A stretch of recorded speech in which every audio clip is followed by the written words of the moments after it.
बोल सदगुरु महाराज की जय।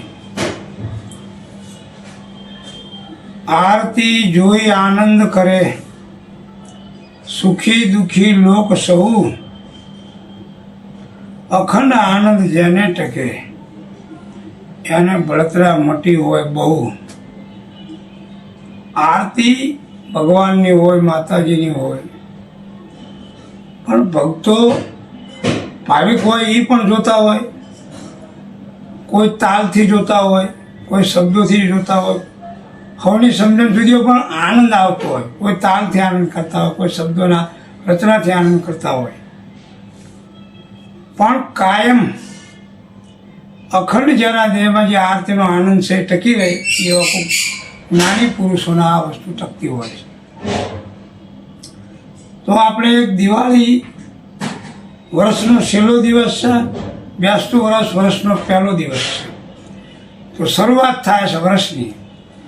આખા વર્ષની જે કાંઈ આપણે પસાર કર્યું હોય એની અંદર હું અને મારાપણું, સ્વાર્થ, મમતા, માયા, મોહ આની અંદર જે રમણ કરી અને આપણે આખું વર્ષ પૂરું કર્યું હોય એમાં કોઈની સાથે મંથન પણ થયું હોય તો આની અંદર જ્ઞાની પુરુષોએ કેવો સારો એવો પ્રયોગ આપેલો છે કે વર્ષના બેસતું વર્ષ નવું વર્ષ શરૂ થાય એકમનાથી ત્યારે સૌએ હળીમળી અને આખા વર્ષમાં જે કાંઈ ભૂલ થઈ હોય, મંથન થયું હોય તો એ જતું કરી અને પાછું નવું દિવસ સવાર ચાલુ કરે।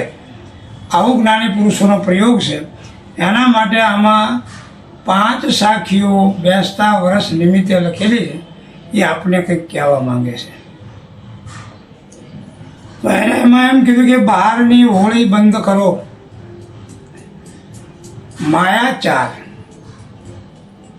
જગતની અંદર રહેવું, સંસારમાં રહેવું, જળમાં કમળના રહેવું, પાણીથી સપ્રસ ન થવું, એવી રીતે સંસારમાં રહેવા છતાં પોતાની અંદર જો રહી જાય તો એ જીવ એનું કલ્યાણ કરી જાય। અને આને કીધું બહારની હોળી બંધ કરો, ગુરુ કરો।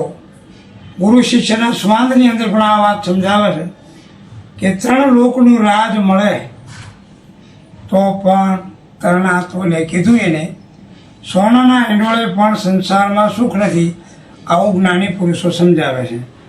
તો આની અંદર વ્યવહાર ધર્મની અંદર રહી અને પસાર થવા માટે સરળ રીત આ એક બેસતું વર્ષ આપણને સમજાવી જાય છે। તો એમાં કંઈક બહારની હોળી બંધ કરો તો દિલમાં થાય દિવાળી। આપણે બહાર તો દિવાળી મનાવી પણ અંદર જે હોળી હળગે છે એને શાંત કરવાનું મહાપુરુષો કહે છે કે પરની ઈચ્છાના જે ભડકા છે આપણને કે જે તાણાવાનો છે અને હું અને મારાપણું છે, સ્વાર્થનો જે બાજીનો ખેલ છે એની અંદરથી આમાં નિવૃત્તિ લેવા માટે મહાપુરુષો આ સમજાવે છે।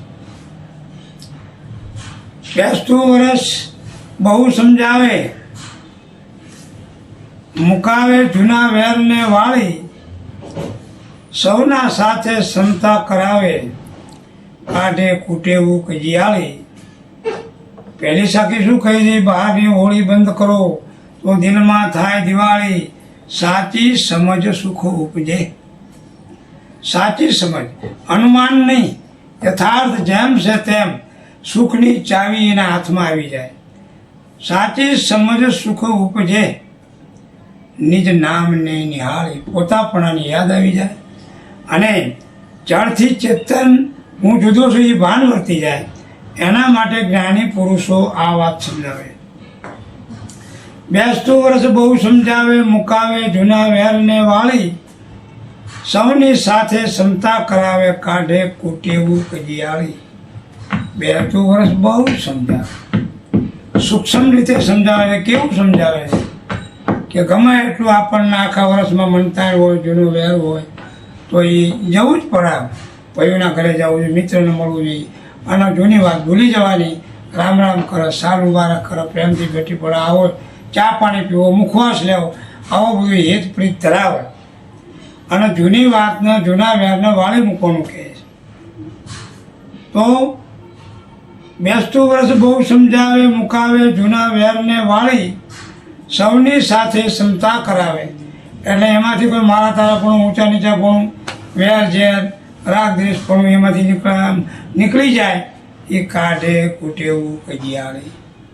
જો આવા સ્વભાવથી આવી ક્ષમતા કરે તો આ બધી કુટેવ છે કજિયાળે કે જેનાથી આપણે સંસારમાં દુઃખીને દુઃખી છીએ એ દુઃખની આપણને ઓલી રહે નહીં અને અંદર સ્વસમજણમાં સુખ અનુભૂતિ થાય. પછી કીધું કે હૃદયમાં પૂરે રંગોળી. જો આમાં ક્ષમતા ભાવ કરે સમાનપણે થઈ જાય, કોઈથી વેરઝેર ન રહે તો હૃદયમાં રંગોળી પૂરે, સારા ભાવ આવે, સારા વિચારો આવે અને સારા વિચારોની સ્થાપના થાય. હૃદયમાં પૂરે રંગોળી સાથિયાની બહુ સારી, તારણ સમજના તોરણ બંધાવે. કોઈ વસ્તુની સમજણમાં તારણ નીકળે, સાચું શું ખોટું શું, ખરાબ શું સારું શું. તો એની અંદરથી સારું જો માનવું હોય તો આ વસ્તુ વેરઝેરને મૂકી દેવા જોઈએ અને સૌની સાથે હળીમળીને રહેવું જોઈએ. આવું બેસતું વર્ષ સમજાવે છે. લાભ પાંચમ સુધી લગાતાર. આવું ક્યાં સુધી ચાલે? લાભ પાંચમ સુધી. લાભ પાંચમ સુધી લગાતાર ચાલે. સારા ભાવની સરવાણી, સારા ભાવોની સરવાણી ચાલે. આવો આવો આવો બધા ઘરે જાઓ, હળામળા કેમ છો, મજામાં, આનંદ, સાલ મુબારક, સાલ મુબારક, આવું બધું કહે. અને લોકોને જૂની વાતને ભૂલવાડી અને એવું બધાને અંતરમાં એમ થાય આજે મેં આમાંથી બોલાય મારે નાખી દેવું જોઈએ તો એ નાખી દે. આવો આવો હાલો ભાઈ, આ તો ભેગા પડ્યા છે બટકું રોટલા હવે બાદ તો આવું કરી અને એકબીજા તો તું કરી દે. લાભ પાંચમ સુધી લગાતાર ચાલે. સારા ભાવની સરવાણી. પાંચમ પછી પ્રભુ જાણે, જીવ કેવી કરશે કમાણી. પાંચમ સુધી તો આવું ચાલશે જ તે.